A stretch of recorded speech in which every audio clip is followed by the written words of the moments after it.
UP के कासगंज में एक हाई प्रोफाइल मामला सामने आया है, जहां एक प्रतिष्ठित तंबाकू व्यापारी की मौत से आज 5 दिन पहले करोड़ों की संपत्ति का हेरफेर हुआ है। पीड़ित परिजनों ने आज प्रेस वार्ता बुलाई और मेरे साथ बातचीत करने के लिए तंबाकू व्यापारी स्वर्गीय अमित पल्तानी के परिजन यानी कि बेटे मेरे साथ मौजूद है। क्या नाम है आपका? आर्यांश पलतानी। आर्यांश, आज आपने प्रेस वार्ता यहाँ पर बुलाई। क्या मकसद था प्रेस वार्ता के पीछे और क्या कुछ जो है आप गुहार लगा रहे हैं? मैंने प्रेस वार्ता इसलिए बुलाई थी क्योंकि मेरे जितने भी सबूत थे जो मैं सबको दे के आता था, सभी जैसे माननीय मुख्यमंत्री जी के पास भी मैं सबूत लेके गया था अपने, उन्होंने यहाँ पे जाँचें भिजवाई थी। तो खासकर में जितने भी पुलिस प्रशासन और जितने भी सभी लोगों के पास जो मेरी जाँचें गई थी और मैं जो सबूत उन्हें दे के आया था, वो सारे सबूत पैसे के दम पर मेरे जो ताऊ संजय पलटानी जी हैं, उन्होंने सब दबवा दिए और मेरी कहीं भी कोई सुनवाई हो नहीं रही थी।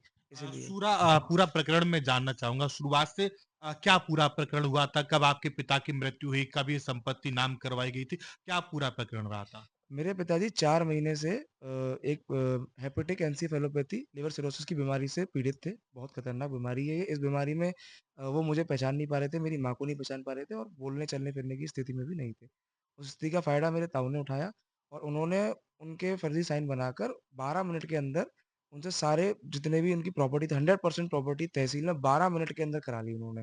हम लोग घर पे थे, हमसे ये बोला कि मैं इसको मतलब अमित को मेरे पापा का नाम है, उसको उल्टी हो रही है, मैं इसको दवाई दिलवा के लाता हूँ। दवाई दिलवाने के बहाने उन्हें तहसील ले गए और आप समझें 12 मिनट के अंदर 100% प्रॉपर्टी उन्होंने अपने नाम करवा ली। 100% प्रॉपर्टी का मतलब मैं समझना 5 चाहूँगा। मकान और सारी फैक्ट्री वगैरह जहाँ पे हमारा कारोबार चलता था, जहाँ हम रहते हैं और जो हमारे और भी प्रॉपर्टी मकान बने हुए हैं, वो सभी टोटल 100% नाम 12 करवा ली। मिनट के जी, भीतर। 12 मिनट की। उसके बाद आपके पिता की मृत्यु कितने दिन बाद होती?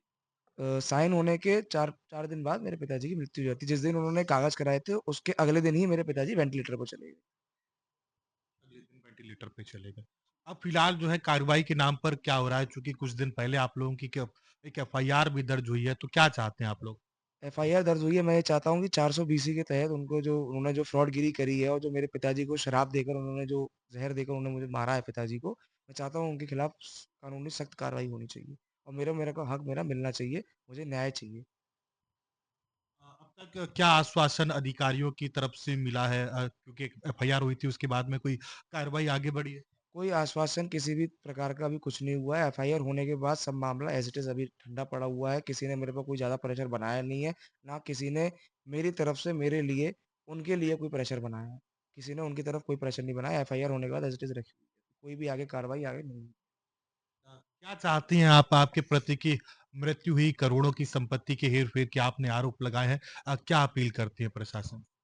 मैं यही सोचती हूँ कि हमारा साथ दें क्योंकि हम लोग बिल्कुल अकेले हैं, घबराए हुए हैं, बहुत सहमे हैं और मेरे साथ ये जो किया गया है ये आप सभी सभी को दिख रहा है। इन कागज़ों की जाँच हो, मेरे मेरी जो ये परेशानियाँ हैं ये दूर की जाएँ, मुझे न्याय मिले। मैं 2 साल से भटक रही हूँ, मैं मेरे बच्चे बहुत परेशान हैं, लेकिन अभी हमें कहीं से भी कोई न्याय की उम्मीद नहीं दिखाई दे रही है। मैं यही चाहती हूँ, मेरा सबसे निवेदन है कि हमारी इस जाँच को प्रशासन से भी निवेदन है कि हमारी इस जाँच को ध्यानपूर्वक देखें और हमें न्याय दिलवाएँ।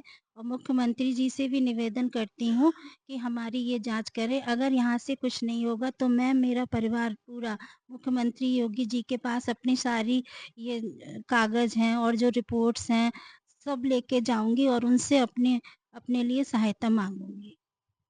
निश्चित तौर पर ये परिजन मेरे साथ थे, मायूस है और लगातार अपील कर रहे हैं कि जो प्रशासन है, वो उनकी मदद करे। वहीं परिजनों का साफ तौर पर ये भी कहना है कि अगर लोकल पुलिस और प्रशासन अगर उनकी नहीं सुनता है, तो वो मुख्यमंत्री दरबार में जाकर अपनी गुहार लगाएँगे। अब देखने वाली बात ये होगी कि जाँच के बाद निकल कर क्या कुछ सामने आता है। कैमरा पर्सन रोहित विश्वासी के साथ मैं आयुष भारद्वाज, देखते रहिए हमारा कासगंज।